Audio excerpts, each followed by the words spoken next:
Hey YouTube, today I want to discuss how to get a couple extra inches out of a small drill press. In order to understand how this works, you've got to understand your drill press.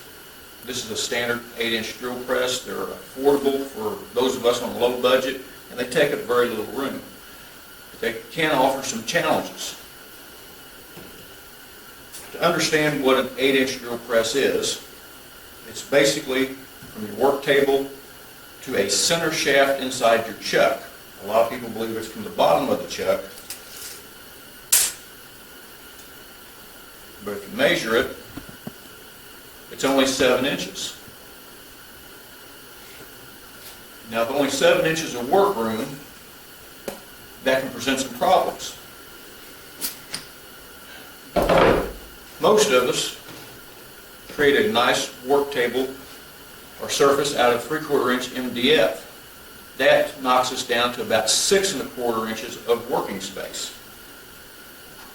If you use a Forstner bit, you're automatically going to lose about 2 1/2 inches. Leaves you 4 3/4 inches to work with. If you're trying to use a spade bit, you're going to lose 5 inches, leaves you 1 1/4 inches. So every available inch counts. Now, modification I did a few months ago, I found worked really well, and I've been using it, so I'm going to share it with you today.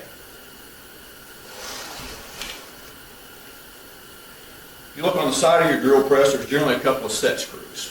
Now, this hole here is where I made my modification. We're going to loosen these set screws, and we're going to pull the head off the drill press. Now, you'll notice working gears on this end and your motor on this end. This creates a nice balance. These set screws are more for holding the head on if you have an incredibly hard piece of metal or you're drilling with a dull bit. By pushing your chuck down, you can actually push your head up without the set screws. That's what they're there for.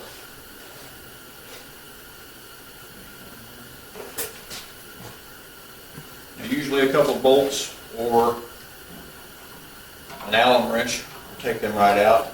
I'll remove one of these just so I have more working room.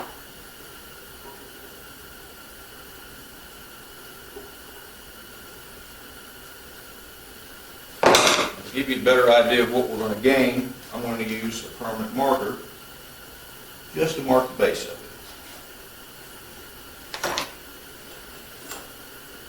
it. Now, these heads will not just come right off. You might have to clamp them down to your table.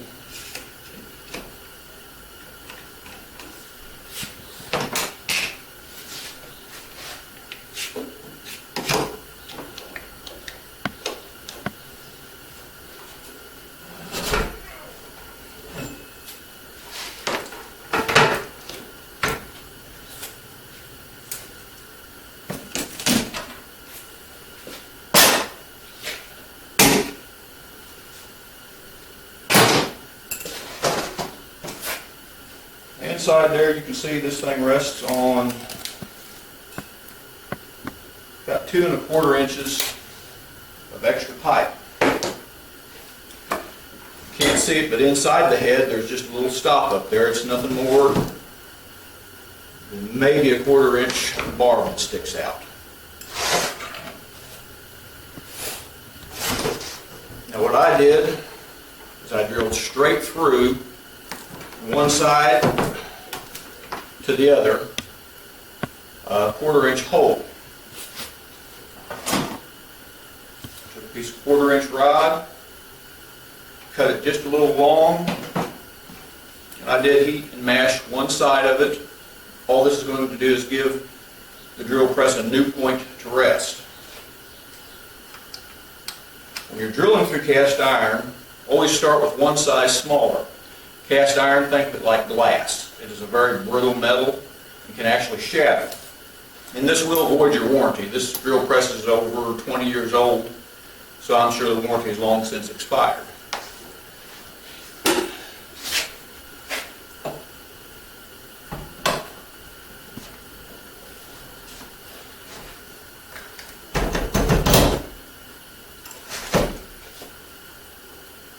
Now, you always want to make sure you have at least one set screw that you can still lock it in place with.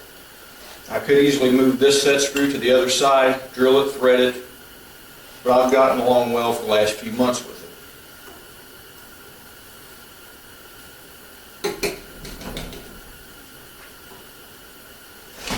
Might have to realign it. That takes a little work sometimes.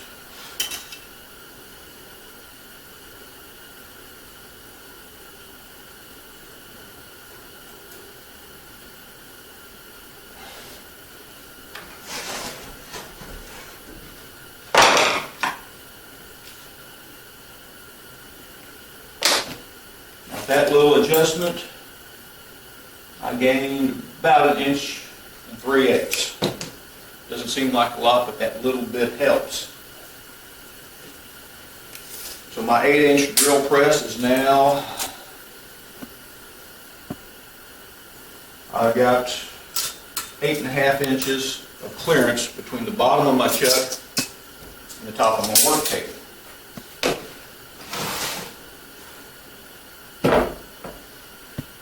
Gives me a little more leeway.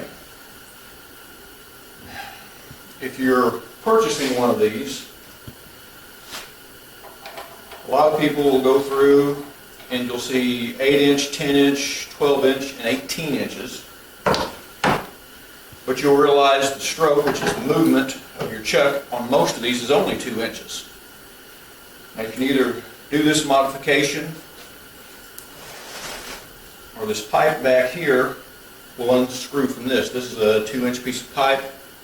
The machine shop can cut and thread one, and you can slide it in here, and you don't have to drill it. By the time you get that paid for, though, you might as well just spend the extra money for a taller drill press. I hope this has been beneficial, and it'll help somebody out there in their shop. It will give you a couple extra inches of room. Thanks for watching, and please subscribe.